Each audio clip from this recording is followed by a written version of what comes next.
नमस्कार, आदाब, सत श्री अकाल दोस्तों।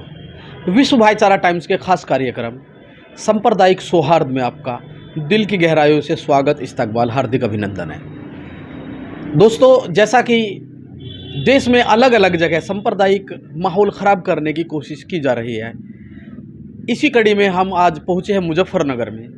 मुजफ्फरनगर में आज हमारे साथ जुड़े हैं मुजफ्फरनगर के सामाजिक कार्यकर्ता, जो बड़े लंबे समय से मुजफ्फरनगर में सामाजिक कार्यों में बढ़ चढ़कर हिस्सा लेते हैं। ऐसी अजीम शख्सियत जो मुजफ्फरनगर में सेकुलर फ्रंट के नाम से एक संस्था चला रहे हैं और बहुत सारी सामाजिक संस्थाओं से जुड़े हुए हैं। जी हाँ, उनका नाम है जनाब गौहर सिद्दीकी, जो सेकुलर फ्रंट के संयोजक हैं। मैं सीधा आपको उनसे मिलवाता हूं, उनको रूबरू कराता हूं आपके। गौहर साहब, सबसे पहले विश्व भाईचारा टाइम्स में आपका स्वागत है।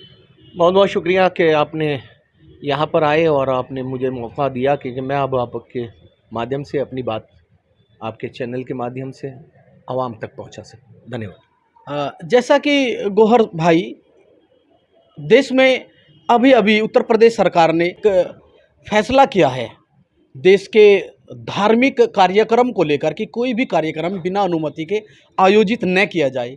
आप इसको किस नज़रिए से देखते हैं?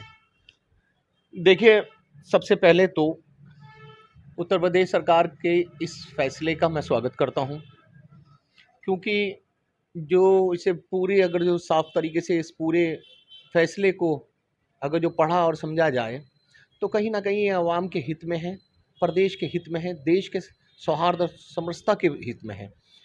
हो ये रहा है कि मज़हब के नाम पर और उसकी आज़ादी के नाम पर जो चीज़ें चल रही थी उस पर कहीं ना कहीं मुख्यमंत्री जी ने एक संज्ञान लिया है, और जिस तरीके से संज्ञान लिया है उतना ही जो जो चीज़ें गड़बड़ा रही थी उतना ही सख्त उनका एक फ़ैसला था।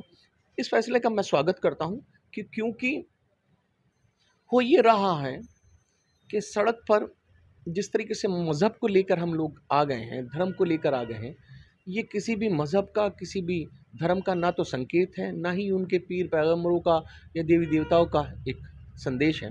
मैं इसका स्वागत करता हूं और कहीं ना कहीं ये उत्तर प्रदेश के हित में जाएगा। और रिवायती प्रोग्राम बदस्तूर चलेंगे, जो उन्होंने कहा है, किसी रिवायती प्रोग्राम को, परंपरागत प्रोग्राम को नहीं रोका जाएगा। ख़ास तौर से रिवायती प्रोग्राम की भी अनुमति जो उन्होंने कंडीशनल की है, मैं इसका स्वागत करता हूँ। जैसा कि आप मुस्लिम समुदाय से आते हैं, अजान को लेकर और लाउड स्पीकर को लेकर मुस्लिमों में एक असमंजस की स्थिति बनी हुई है। इस पर आपका क्या नज़रिया है? देखिए, सबसे पहले तो मैं उन तमाम सब लोगों को, मुझे सुनने वालों को और आपके चैनल को देखने और सुनने वालों को मैं इस चीज़ को साफ कर देना चाहता हूँ कि जहाँ तक मैं समझता हूँ कि अजान पर किसी को कोई एतराज़ नहीं। हाँ, उसकी आवाज़ को लेकर ज़रूर एतराज़ है। तो देखिए, ये बात साफ हो जाती है, इसका ध्रुवीकरण ना किया जाए, इसका धर्म के आधार पर इसको ना देखा जाए। दूसरा, लाउड स्पीकर पर भी कोई पाबंदी का सिलसिला नहीं है और ना ही कोई आपत्ति है, लेकिन लाउड स्पीकर पर जो वॉइस पॉल्यूशन के तहत जो उसकी आवाज़ है, उस पर कहीं ना कहीं सवालिया निशान है। अच्छा, तो आप इस चीज़ को महसूस करते हैं या आप क्या कमी महसूस करते हैं कि क्या अभाव, शिक्षा का अभाव है या किस चीज़ की कमी है कि जो इस तरह जानकारियाँ उनके पास नहीं पहुंच पाती और लोग इस तरह की जो अफवाहें फैलाते हैं, ये क्या कारण है? देखिए, माननीय सुप्रीम कोर्ट का एक ऑर्डर पास हुआ है, जहाँ पर वॉइस पॉल्यूशन पर जो फ्रिक्वेंसी तय की गई थी उसकी 40 डेसिबल की, तो उसके अंदर एक मानक तय हुआ है कि 40 डेसिबल तक आप लाउड स्पीकर से या किसी भी मज़हब के, कोई भी किसी भी मज़हब का जो इबादत गाहों पर जो लाउड स्पीकर लगे हैं उस पर 40 डेसिबल तक की आवाज़ जो है वो एक्सेप्टेबल है और इसके अंदर अंदर किसी को कोई आपत्ति नहीं होनी चाहिए। तो मैं ये समझता हूँ कि कहीं ना कहीं मेरी अपील भी है कि आपके चैनल के माध्यम से ख़ासतौर से मुस्लिम समाज के लोगों को मैं ज़रूर कहूँगा, क्योंकि वहाँ एक शिक्षा का अभाव है, वहाँ इलिटरेसी ज़्यादा है।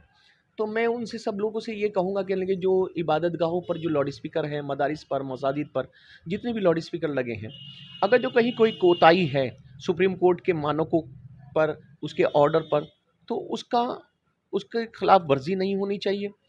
अपने जल्दी से जल्दी बुलाकर टेक्नीशियन को तय करा लेना चाहिए, चाहे उसकी वो 40 के ही अंडर डेसिबल के अंदर ही उसकी आवाज़ तय है, लेकिन उसको कंफर्म कर लेना चाहिए, क्योंकि सुप्रीम कोर्ट का के उस ऑर्डर की खिलाफ वर्जी ये कतई भी ठीक नहीं होगी।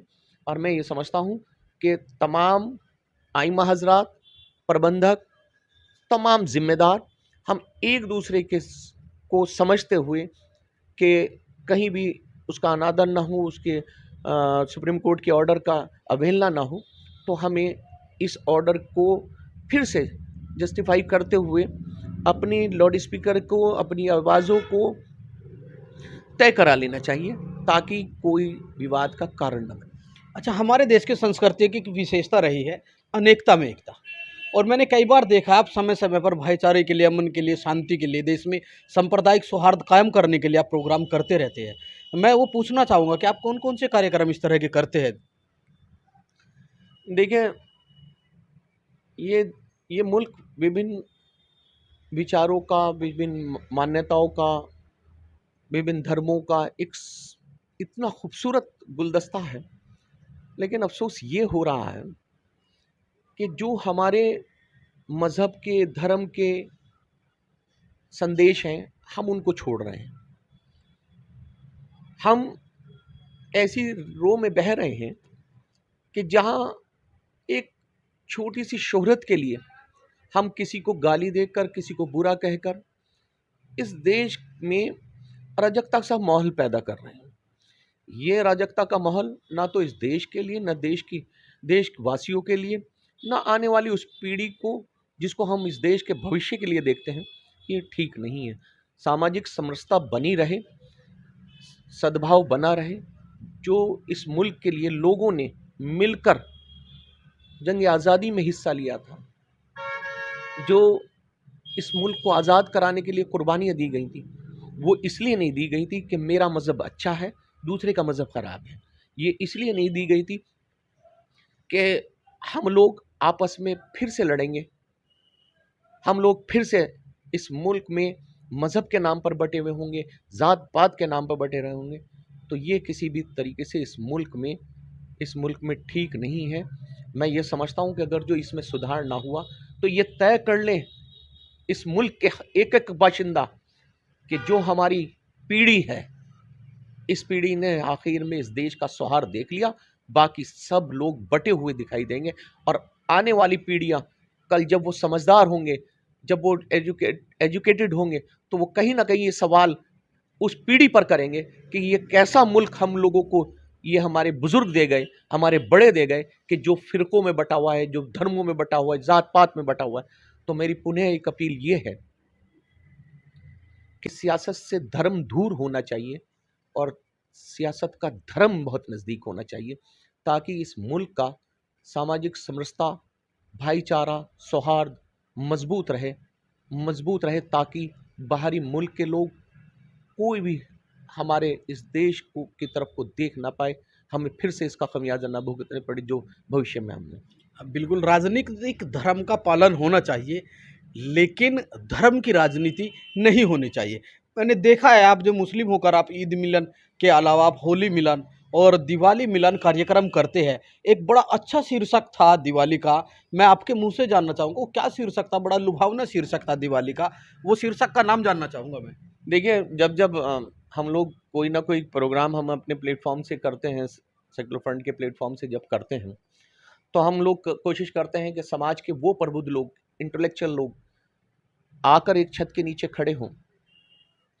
तो जो हमारे इस देश की परंपराएं में शामिल हैं, तीज त्यौहार, जिन तीज त्योहारों को हमने आपस में साझा किया है और खुशियों की तरह बांटा है आपस में, चाहे वो दिवाली है, होली है, ईद है, तो इन बड़ी चीज़ों को हमने, तो फिर हम लोगों ने इसको एक इस तरीके से नज़रिए से लिया कि हम जब भी कोई होली मिलन, दिवाली मिलन या ईद मिलन के प्रोग्राम करते हैं, तो हम एक नया शीर्षक के साथ इस आवाम के सामने जाते हैं, ताकि ये संदेश बहुत दूर तक जाए और जो हमारी जो पुरानी परंपराएं हैं आपसी भाईचारे की, प्यार मोहब्बत की, मिलजुल कर रहने की, वो बहुत स्ट्रांग हो। तो हम लोग जैसे दिवाली में हम प्रेम के दिए जलाते हैं।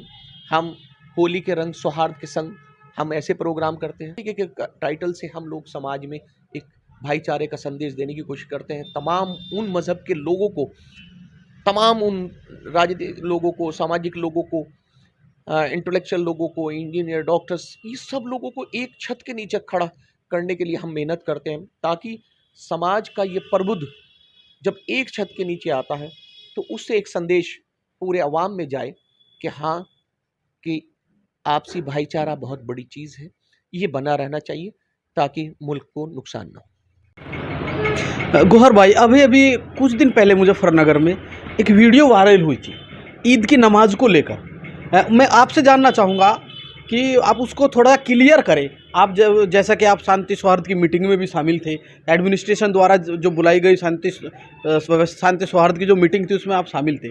तो मैं आपसे जानना चाहूँगा कि आपके माध्यम से मैं आवाम तक वो बात पहुँचाना चाहता हूँ कि वो क्लियर कर दीजिए उसकी स्थिति क्या है। देखिए, जैसे मैंने आपको पहले भी बताया है कि ना तो उत्तर प्रदेश सरकार की जानिब से, ना ही कोई लोकल एडमिनिस्ट्रेशन से, ना तो अजान पर पाबंदी है, ना ही नमाज पर पाबंदी है। जहाँ तक ईदगाह की नमाज के बाद बात आई थी, तो ये भी बात वाज़ेह हो और साफ़ हो जाए कि ईदगाह में इस साल नमाज होने जा रही है, इसमें कोई संदेह नहीं। क्योंकि आज तक भी, अब तक भी, क्योंकि आज हम लोग इस सोमवार में हम लोग संडे में बैठे हैं, संडे में हम लोग बैठे हैं, तो मैं ये समझता हूँ कि अब तक 23 तारीख तक की कोई गाइडलाइन, कोई ऐसा आदेश आज तक भी नहीं आया है कि जिस पर इस तरीके का विवाद हो या भ्रम की स्थिति हो। ये बात लोकल एडमिनिस्ट्रेशन ने बिल्कुल वाज़ेह कर दी है, साफ़ कर रखी है, और कि ईदगाह में ईद की नमाज होगी। जहाँ पर मसाजिदों में और नमाज़ें होती थी, वहाँ पर भी मसाजिदों में नमाज होगी, और इन मसाजिदों को बढ़ाया जा रहा है प्रिकॉशन के तहत, एहतियात के तौर पर। भीड़ को लेकर दिगर मसाजिदों में जो नमाज का सिलसिला है, उस नमाजों को भी के लिए भी और बढ़ाया जा रहा है। अगर जैसा कि गौहर भाई, अब ईद नज़दीक है और आप जो है मुस्लिम समुदाय से आते हैं। आप ईद के मौके पर, ईद का भी जिक्र नहीं करूंगा मैं, ईद भी बाकी और समय समय पर आप संदेश संदेश देते रहते हैं समाज में। आप ईद के मौके पर हमारे चैनल जैसा कि विश्व भाईचारा टाइम्स है, आप इसके माध्यम से देशवासियों को क्या संदेश देना चाहेंगे? मज़हब नहीं सिखाता आपस में बैर रखना, हिंदी है वतन, हिंदुस्तान है हमारा।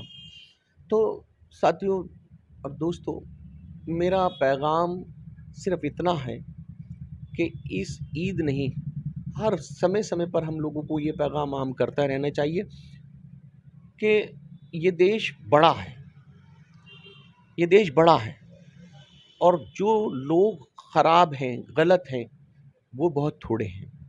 तो कहीं ना कहीं हम लोगों के ऊपर वो लोग हावी ना हों कि जो लोग इस देश का माहौल बिगाड़ना चाहते हैं, जो लोग इस देश को बांटना चाहते हैं, धर्म के नाम पर, जात के नाम पर, वोट के नाम पर। तो मैं तो यही कहूँगा, विचारिक मतभेद हो सकते हैं लेकिन मनभेद ना हो।